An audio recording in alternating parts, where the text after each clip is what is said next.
So in this video we will learn some common terminologies which are used in programming language.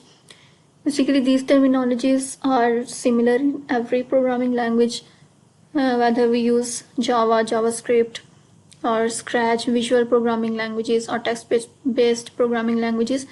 कोई भी हम programming language use करें, दी terminologies हर language में same रहती हैं. तो ये कॉमन टर्मिनोलॉजीज हैं कुछ, तो हम ये टर्मिनोलॉजीज फर्स्ट डिस्कस कर लेते हैं. फर्स्ट जो टर्म हमारे पास है that is variable. So what is variable? A variable is a container for storing data. Basically variable का मीनिंग क्या होता है कि हमारे पास कंप्यूटर में वेरिएबल क्या है, जो हम डाटा स्टोर करते हैं. हमने कोई भी वैल्यू जो स्टोर करनी है वो हम करते हैं वेरिएबल में. तो वेरिएबल बेसिकली एक कंटेनर है जिसके अंदर हम अपने डाटा को स्टोर कर सकते हैं. रियल लाइफ एग्जांपल अगर हम ले लें तो हम वाटर को स्टोर करते हैं किसी कंटेनर में. सो इसी तरह कंप्यूटर में डाटा को स्टोर करने के लिए जो कंटेनर यूज होता है that is variable. For example हमारे पास सेट पे x इक्वल्स टू 1 है. अब 1 क्या है? एनी डाटा, एनी वैल्यू, ये कोई भी हमारे पास वैल्यू है, इसको हम स्टोर कर रहे हैं किसी वेरिएबल में. x इज वेरिएबल है, वैल्यू को स्टोर करते हैं, डाटा को स्टोर करते हैं वेरिएबल में. अब हमारे पास जो वेरिएबल है उनके कुछ नेम होते हैं. नेम वेरिएबल का हम कुछ भी लिख सकते हैं. वेरिएबल का मतलब क्या होता है? जिसको हम चेंज कर सकते हैं. सो वेरिएबल की हमारे पास कोई भी, हम किसी भी नेम से वेरिएबल रख सकते हैं. अब हमारे पास यहाँ पे फॉर एग्जांपल x है, इसको हम y का नेम दे सकते हैं, कोई भी नेम दे सकते हैं अकॉर्डिंग टू दी प्रॉब्लम. अब यहाँ पे आगे कुछ कंडीशंस हैं. Variable names must not contain spaces. For example x then space yz. अब हमारे पास वेरिएबल का नेम तो कुछ भी हो सकता है, XYZ भी नेम हम रख सकते हैं वेरिएबल का. लेकिन कंडीशन क्या है हमारे पास के वेरिएबल के नेम में हमारे पास स्पेस नहीं हो सकती. हम वेरिएबल का नेम रखेंगे उसमें हम स्पेस नहीं रख सकते. अब हमने XYZ एक वेरिएबल का नेम रखना है, इसके मिड में अगर हम स्पेस यहाँ पे एंटर कर दें x स्पेस YZ, तो ये हमारे पास इनवैलिड वेरिएबल नेम है, ये हमारे पास एक्सेप्ट नहीं होगा वेरिएबल, बिकॉज वेरिएबल नेम में स्पेस नहीं हो सकता.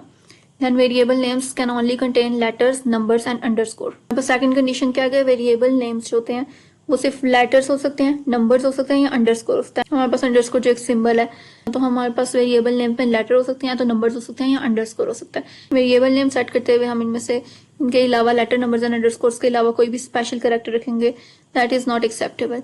Then variable names are case sensitive. For example age, capital age with block letters and age with small letters are two different variables.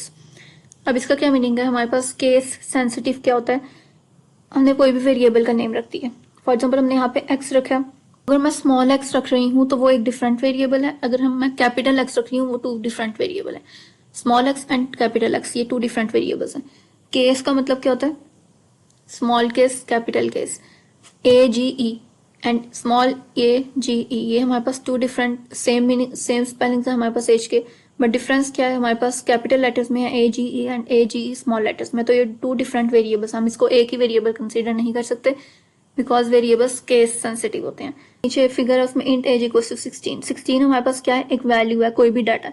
इसको हम किस में स्टोर कर रहे हैं? वेरिएबल में. वेरिएबल नेम हमारे पास क्या है? एज. इंट क्या है हम नेक्स्ट लेक्चर्स में देखेंगे, बट अभी हमारे पास जस्ट वेरिएबल हमने देखना है. एंड हमारे पास जो डाटा है वो क्या है? डाटा हमारे पास वैल्यू क्या है? 16 एंड इसको हमने स्टोर किया एज वेरिएबल में. Next is constant. Value that can not be changed while a program is running. Value that can not be changed. अब इसका क्या मीनिंग है? हमारे पास कांस्टेंट क्या चीज होती है? That can not be changed. Variable के ऑपोजिट. वेरिएबल क्या होता है? जिसको हम चेंज कर सकते हैं. वेरिएबल नेम हम कुछ भी रख सकते हैं, XYZ. हमने लास्ट स्लाइड में भी देखा कि हम वेरिएबल नेम कुछ भी अपने अकॉर्डिंग रख सकते हैं. बट कांस्टेंट क्या होती है? कांस्टेंट वैल्यू एक दफा अगर हमने सेट कर दी तो that can not be changed while a program is running. एक प्रोग्राम है जब हम उसको रन करते हैं तो हम वेरिएबल नेम तो चेंज कर सकते हैं, लेकिन हम जो कांस्टेंट की वैल्यू है उसको चेंज नहीं कर सकते. सो यहाँ पे x इक्वल्स टू 1 है, कांस्टेंट क्या है? 1. तो 1 हमने x वेरिएबल को दे दिया. x की वैल्यू चेंज कर सकते हैं, लेकिन यहाँ पे वैल्यू जो हमारे पास कांस्टेंट है उसको हम चेंज नहीं कर सकते. कांस्टेंट यही होता है, दैट इज नॉट चेंजेबल. हमारे पास टाइप्स हैं कुछ कांस्टेंट की, integer, then float, character, string. अब इसका क्या मीनिंग है? कांस्टेंट हमारे पास डिफरेंट टाइप्स के होते हैं, सिर्फ हमारे पास वैल्यूज नहीं होती कांस्टेंट्स में, जैसे 1 2 3 ये हमारे पास इंटीजर्स होते हैं. 12 13 14 then 100 up to so on, ये हमारे पास क्या होती हैं? इंटीजर की वैल्यू है. देन हमारे पास आता है फ्लोट. फ्लोट, डेसिमल, ये रियल नंबर सारे, इसमें हमारे पास पॉइंट्स में आ जाते हैं 0.1 0.2. इंटीजर्स में हमारे पास just number 0 1 up to so on. इसमें 12 13 100 1000 इस तरह के हमारे पास डिजिट्स आते हैं. फ्लोट में हमारे पास पॉइंट्स में डिजिट्स आते हैं. फिर हमारे पास होता है करेक्टर. एक कांस्टेंट की हमारे पास टाइप होती है कैरेक्टर। कैरेक्टर्स में हमारे पास क्या आता है, अल्फाबेट्स इंग्लिश के ABCD up to so on, इधर it can be small letters और कैपिटल लेटर्स। देन हमारे पास आता है स्ट्रिंग। स्ट्रिंग हमारे पास क्या होता है, हम स्ट्रिंग को रिप्रेजेंट करते हैं कोडिंग में, हम डबल कोट्स यूज करते हैं। 4 फिगर में डबल कोट्स हैं, यहाँ पे डबल कोट्स के अंदर हम जो चीज लिखते हैं दैट इज स्ट्रिंग, वो एज इट इज डिस्प्ले हो जाती है। तो ये हमारे पास कॉन्स्टेंट्स की कुछ टाइप्स हैं। देन हमारे पास है ऑपरेटर्स। अब ऑपरेटर्स क्या है, अ सिंबल और function that perform operations on variables. Symbol या फंक्शन जो परफॉर्म करता है ऑपरेशन वेरिएबल्स पे। वेरिएबल्स हमने देख लिया क्या होते हैं, XYZ रैंडम कोई भी हम नेम रख सकते हैं वेरिएबल का। तो उन वेरिएबल्स पे जो हम फंक्शन परफॉर्म करते हैं that is called operators. Example यहाँ गिवन है, for example plus minus, division, multiplication. Division हमारे पास कंप्यूटर में हम डिवीजन को स्लैश से रिप्रेजेंट करते हैं, स्टेरिक से रिप्रेजेंट करते हैं मल्टीप्लीकेशन को। तो ये सारे हमारे पास ऑपरेटर्स होते हैं, मैथ्स में आप यूज करते हैं बेसिकली। अब ऑपरेटर्स की टाइप्स हमारे पास क्या है, अरिथमेटिक ऑपरेटर्स होते हैं हमारे पास, ए सिंपल मैथ्स में जो plus minus division multiplication and modulus mod जिसका हम लेते हैं। देन हमारे पास होते हैं कंपैरिजन ऑपरेटर्स। कंपैरिजन क्या होता है हमारे पास, if this variable is equal to this, एक चीज दूसरे के इक्वल है तो हमारे पास उसे डबल इक्वल के साइन से रिप्रेजेंट करते हैं। देन एक्सक्लेमेशन हमारे पास यूज होता है कंप्यूटर में नॉट को रिप्रेजेंट करने के लिए। अगर कोई चीज किसी चीज के इक्वल नहीं है तो exclamation equal means not equal to this. Then हमारे पास ग्रेटर देन का साइन है, लेस देन का साइन है, greater than equal to, less than equal to. ये हमारे पास कंपैरिजन ऑपरेटर्स होते हैं कंपेयर करने के लिए। Then we have logical operators. Logical operator में एंड, और, नॉट, ये आपने फिजिक्स में भी पढ़े होंगे। एंड, नॉट एंड और क्या होता है, ये हमारे पास बेसिकली कंडीशंस में होता है। If this is true and this is true then display this. ये हमारे पास इस तरह के जब हम प्रोग्राम्स करेंगे देन हम उसमें देखेंगे basically logical operators basically conditions में यूज होता है। Then assignment operators. असाइनमेंट क्या होती है, किसी चीज को असाइन करना, वैल्यू को मैंने वेरिएबल को असाइन कर दिया। फॉर एग्जाम्पल इक्वल, कंप्यूटर में डबल इक्वल का साइन होता है कंपेयर करने के लिए, एक चीज को दूसरी चीज के इक्वल करने के लिए। एंड सिंगल इक्वल का साइन यूज होता है वैल्यू असाइन करने के लिए। For example x equals to 1, single equal का साइन यूज हुआ x इक्वल्स टू 1। 1 इक्वल क्या दिया, मैंने 1 की वैल्यू को असाइन कर दिया x वेरिएबल को। Then plus equal, minus equal, multiplication equal, division equal and mod equal. हमारे पास फर्दर ऑपरेटर्स हैं, plus equal, minus equal, division. ये हमारे पास बेसिकली शॉर्टकट ऑपरेटर्स हैं। देन हमारे पास है increment and decrement operators. Increment means किसी चीज में वो इंक्रीज करना। अब क्या इंक्रीज करना, कोई वैल्यूज, फॉर एग्जाम्पल 1 में 1 नंबर ऐड कर दें तो 1 + 1, इस तरह ही हमारे पास इंक्रीमेंट होता है। एंड डिक्रीमेंट किसी चीज में कोई चीज डिक्रीज कर देना, तो that is decrement operators. Then हमारे पास बिटवाइज ऑपरेटर्स हैं, ये हमारे पास फर्दर जब हम आगे से स्टडी करेंगे तब हम 1 by 1 इन सब ऑपरेटर्स को देखेंगे। Then the next topic we have is loop. What is loop, sequence of instructions that is continuously repeated until a certain condition is reached। Loop कहते किसको है, लूप एक ही चीज में एक ही चीज को कंटिन्यूसली रिपीट करना। तो सीक्वेंस ऑफ इंस्ट्रक्शंस, क्योंकि हम कंप्यूटर में यूज करें तो कंप्यूटर में इंस्ट्रक्शंस यूज होती हैं। Sequence of instructions that is continuously repeated until a certain condition is true। Instructions repeat होती रहेंगी कंटिन्यूसली until एक कंडीशन मीट नहीं कर जाती। For example skipping. अब स्किपिंग हमारे पास है, यहाँ पे एक बॉय जंप कर रहा है, स्किपिंग कर रहा है, कंटिन्यूसली स्किप कर रहा है, जस्ट 1 टाइम नहीं कर रहा, कंटिन्यूसली जंप कर रहा है अंटिल कंडीशन। अब कंडीशन क्या है हमारे पास, आगे हम फर्दर देखेंगे, लेकिन ये लूप की कंडीशन है कि कोई भी चीज़ कंटिन्यूसली रिपीट करती जाए। एंड कंप्यूटर में इंस्ट्रक्शंस के लिए यूज हुआ है। इंस्ट्रक्शंस हम कंटिन्यूसली सेम इंस्ट्रक्शंस को रिपीट कर रहे हैं बार बार, that is loop. And types of loop है हमारे पास, forever loop, counter loop and conditional loop. हम ये जो स्टडी करेंगे ये 3 लूप्स हैं, लेकिन फर्दर हमारे पास different loops and type of loops different हैं, लेकिन अभी हम जिनको स्टडी करेंगे that is forever, counter and conditional loop. Forever loop है हमारे पास, a forever loop also known as infinite loop और endless loop is a sequence of instructions in a computer program that repeats indefinitely. अब इसके name से depict हो रहा है कि फॉरएवर का मीनिंग क्या है। फॉरएवर मीन्स हमेशा, the loop that never ends, continuously repeat करते रहेगी instructions and never ending loop है। ये हमारे पास इनफाइनाइट लूप है, कभी एंड नहीं होगा। तो एटीएम मशीन है फॉर एग्जांपल, एटीएम मशीन है फॉर एग्जांपल, हमारे पास हम ट्रांजैक्शन करते हैं, विदड्रॉ करते हैं मनी धन बैंक से, हमारे पास सर्वर्स कनेक्ट होते हैं, तो ये हमारे पास एक इनफाइनाइट लूप है, ये फॉरएवर लूप है, ये चलता रहेगा।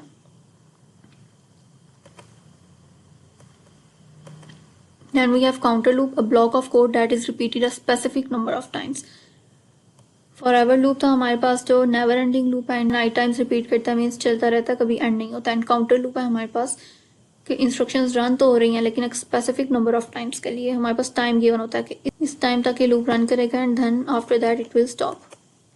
फॉर एग्जाम्पल स्कीपिंग में आप कंडीशन गिवन है, फॉर एग्जाम्पल स्कीपिंग में आप कंडीशन गिवन है कि ये बॉय सिर्फ 10 टाइम जंप करेगा। जैसे हमारे पास 10 काउंट कंप्लीट होगा तो बॉय फर्दर जंप नहीं करेगा, तो ये हमारे पास काउंटर लूप है, इसमें काउंट गिवन होता है कि कितने टाइम ये लूप रन करेगा। देन हमारे पास है conditional loop, a block of code that is repeated a specific number of times until the specific condition is met.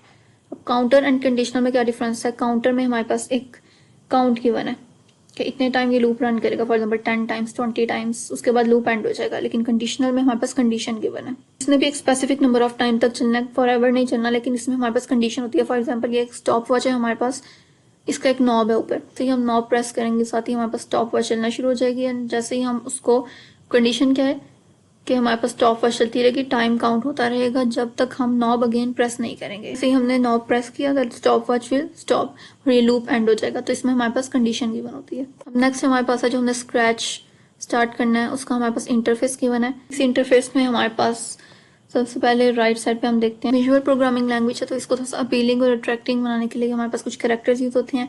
अब इन कैरेक्टर्स को कहते हैं स्प्राइट।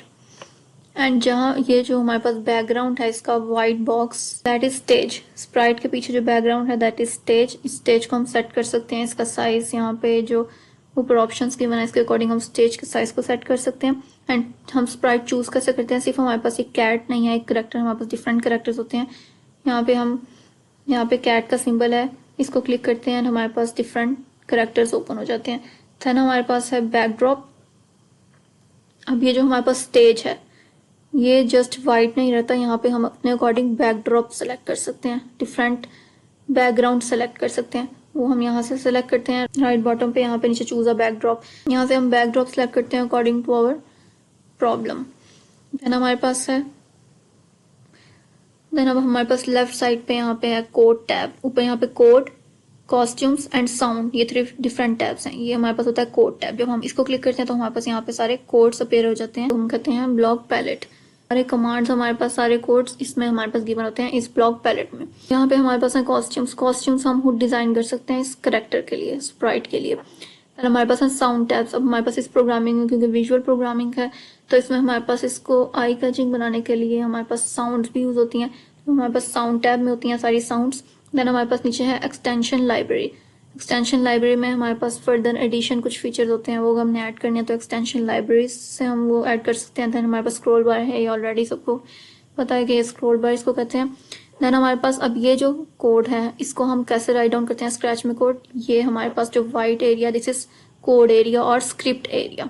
इस एरिया को हम स्क्रिप्ट एरिया भी कहते हैं एंड कोड एरिया भी कहते हैं। तो हमारे पास जो कमांड्स राइट डाउन है उसको हम ड्रैग करते हैं, जस्ट ड्रॉप करते हैं इस कोड एरिया पे। और ये जो हमारे पास सारी लिस्ट ऑफ कमांड्स हैं इनको कहते हैं script and the background is script area और कोड एरिया। स्प्राइट हेडर इसको कहते हैं और स्क्रोल बार सिंपल कुछ भी कह सकते हैं। हमारे पास है मेन्यू बार। ऊपर हमारे पास जो ऑप्शन होते हैं फाइल, सेटिंग, ये सारे हमारे पास मेन्यू बार है। देन हमारे पास है बैकपैक। अब बैकपैक में हम कॉपी कर सकते हैं एक प्रोजेक्ट से दूसरे प्रोजेक्ट में अपने कोड को। ये हमारे पास फॉर एग्जांपल कोड गिवन है, तो हम इसको दूसरे प्रोजेक्ट में लेके जाना चाह रहे हैं, तो इसको हम जस्ट ड्रैग एंड ड्रॉप करके दूसरे विंडो में लेके जा सकते हैं, दूसरे प्रोजेक्ट में। तो ये हमारे पास सिंपल इंटरफेस है। हम नेक्स्ट में हम स्टार्ट करेंगे कुछ इसके प्रोग्रामिंग, कुछ हम प्रोग्राम्स देखेंगे जिसको हम स्क्रैच में परफॉर्म करेंगे।